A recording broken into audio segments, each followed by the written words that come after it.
Hello there guys, and welcome back to the channel. So in today's video we're going to be taking a look at the early gameplay samples of Kindred and Silk. Obviously we are set and scheduled to get full deep dives of them, I think probably tomorrow, when we will have better yet idea of these champions. However, again, as always, even after the deep dives, it's very hard to draw any meaningful conclusions of their overall quality, because the most important thing is how these champions integrate themselves in the game, how they feel when we play, whether their numbers hold up, which how many favorable matchups they have, and so on and so forth. So just a quick reminder, do not jump to any sort of final conclusions about the quality of the champions based on this or any of the other early videos, because it always takes time for the champions to establish themselves in the game. And we obviously have endless examples of champions being overhyped or slept on. So, that said, let's take a look at what they are doing with Kindred. And obviously the first thing that we can see from this gameplay here is that the damage output in itself from the hits definitely does not seem to be on the higher side, considering it's a 7-star champion with 30 KPI, hitting for like 800 damage or special, damage for like 8k is definitely on the lower side. His damage will largely, by the looks of it, depend on his degen, passive and active degen. There are some extremely cool qualities that we can immediately see, like a bit further, I think, in the clip, we will be able to see him actually reduce his own power, I believe, with a heavy attack. And when he's at 3 bars of power, he's going to start charging a heavy attack and manage to throw a level 2. We also know that he will be reducing opponent's buff duration by 90%. I think that is in his base. Here we can see that he lost some power upon charge of his heavy. That allows him to throw level 2 basically whenever he wants, just like future Ant-Man, which is something that is quite cool. But most of the conversation so far surrounding Kindred has been as a defender, and here's probably going to be like one of the reasons why, where if he would be knocked out, he seems to have a second life, regen, and then root the opponent. So you can again see what happened here after that level 3. So we have a level 3, and as we enter the level 3, we see that we have Hercules that's rooted. And we have some sort of purple, I suppose, immortality icon there, as long as stun immunity, and then he gains regen, which could be because of his degen aura, but he's basically able to nuke down Hercules further there. So that's definitely, again, going to be on the defensive mechanic side there, something that, we'll probably want to use perhaps Danny Moonstar, maybe, to counter him. But I think all of these factors combined, the fact that he reduces opponent's buff duration by 90%, the fact that he has some sort of cheat death mechanic as well, and Mystic Champion, obviously Mystic Dispersion, and I suspect you will have to play very specific in order to avoid taking degen damage from him. That does sound like he will be quite a potent defender. Now, obviously there will be a lot more determining factors like that, whether his health pool is going to be more on Sasquatch's side or Wiccan's side, for instance. That is going to be a big factor. What are going to be his base stats and everything else? Still a ton of information to be found out, as well as his exact offensive utility. As far as access to degeneration goes, I really like it, especially because a lot of it seems to be passive. As we can see here, there's active degen and some passive degens as well.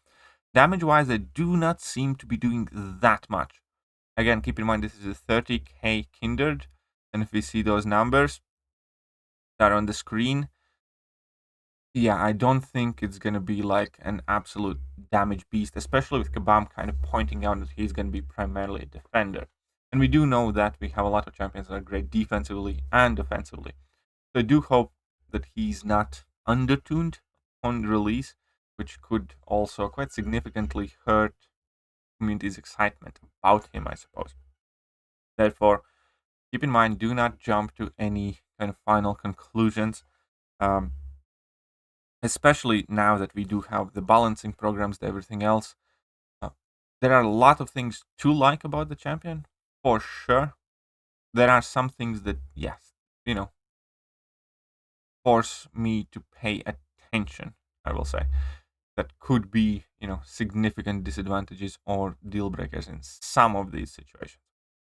Overall, when we're talking about aesthetics, though, I really do like how he looks. Not like super mega sized champion, but those centipedes and all the nastiness that happens around there. I do think that he has quite a unique and cool character design. So that is one aspect where I definitely will compliment Kabam. Now, moving on to the next clip. First, we're going to watch through it in its entirety. So this is about Silk. We do have her leaked abilities already, basically. We do know that she has access to slows on her heavy attack and passive furies and physical vulnerabilities. And I must say that I was more excited about Silk before this gameplay showcase. That's going to be quite important, I think, to explain here as well. Because yet again, we do have 7-star, looks like it rank 2 champion. And well, first of all, does seem to have quite a demanding playstyle where you incorporate relics, where you chain your heavy attacks with your basic combos, which is something I personally quite like and enjoy. And then at the end of it, if you do your ramp properly, yes, you do quite a lot of damage. However, if we do break it down, the first thing that really alarmed me was the fact that you are immediately told to go to your level 3.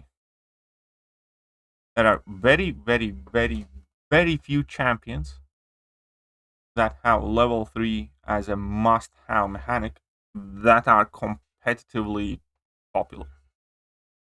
If we take a look at my tier list, for example, and scroll up there, you can see that virtually none of those champions, maybe aside from Dr. Doom, but Dr. Doom gets to level 3 ridiculously fast compared to every other champion because he's not only a mystic, he doesn't only nullify, he has power steal, and you can also use Doom without the level 3 rotation, obviously, with smaller damage output. And then if we keep looking at every single champion up here, none of them require you to go to level 3 in their base. And then same with Null, pretty much. You can, but you can just use level 1s. Hyperion, you don't really need to. Adam Warlock, nope. Havoc, I suppose, is the only one. And obviously, Havoc is immediately considered not the fastest champion as a result because of it. Same as Magneto. Magneto would be way more popular if you didn't have to include that level 3. Similar with Diablo, I think. And Diablo, again, has the advantage of being a Mystic champion. Take a look at Science champions. No level 3 required for basically any of them. Well, Mr. Fantastic maybe as a finisher. Titania, again, that is one champion where level 3 does play a very big role. So, overall, it is very hard to find champions. We have like Titania here, only non-Mystic with Havoc and Magneto, that requires that level 3. None of the skill champions do. None of the tech champions do. We have out of how many we have? 59 champions in top 2 tiers. There are like 3 champions that in their base, shine best when you go for level 3, which being Havoc, Magneto, and Titania. And both Havoc and Magneto are definitely not considered to be like super fast. And Titania is also not necessarily considered to be the nukiest of the champions. And she does make up for it with a ton of other abilities.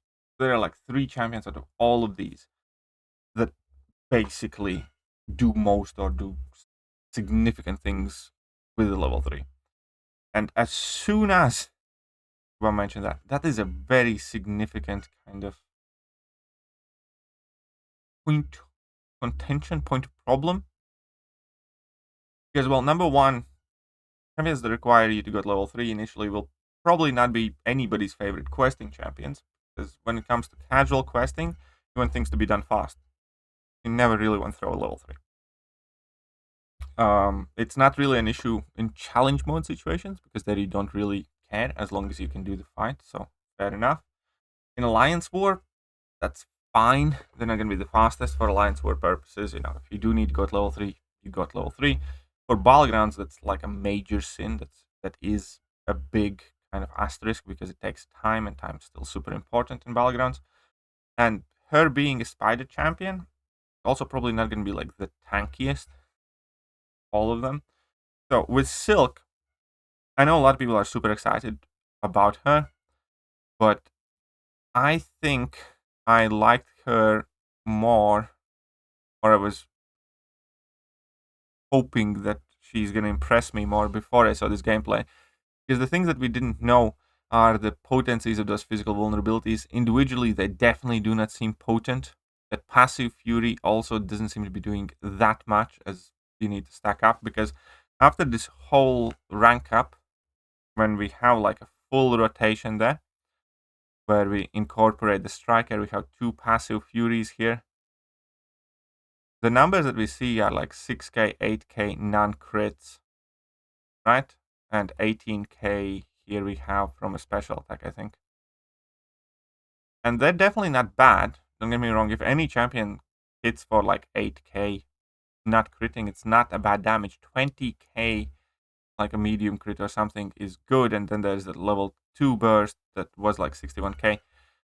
But that's seemingly significantly less payoff from somebody like Sunspot, or from virtually any other champion that requires some sort of level 1, level 2 rotations. So like Penny Parker, level 1, level 2.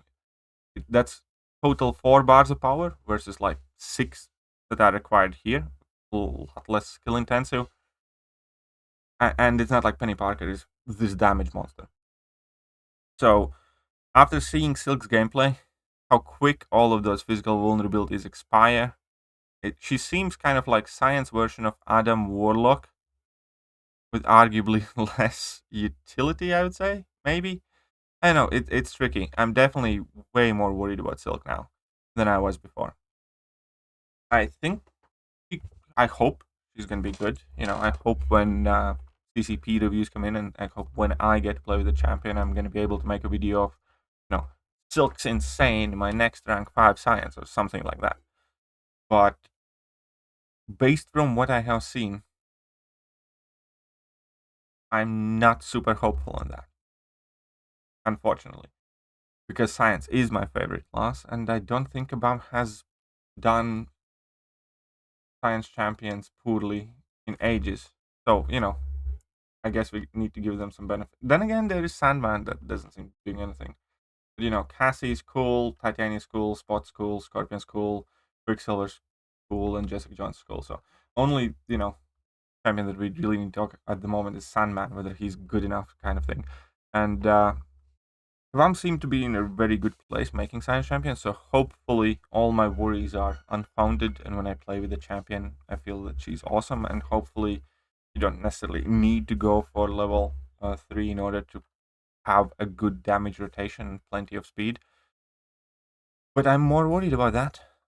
I genuinely became more worried about Silk after watching this clip than before.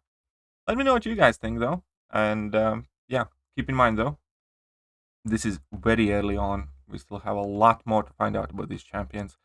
So none of the things that I mentioned here are to be used as some sort of final conclusions. But yeah, I'd love to hear your thoughts about these 2 champions, and I'm going to catch you guys soon. Bye.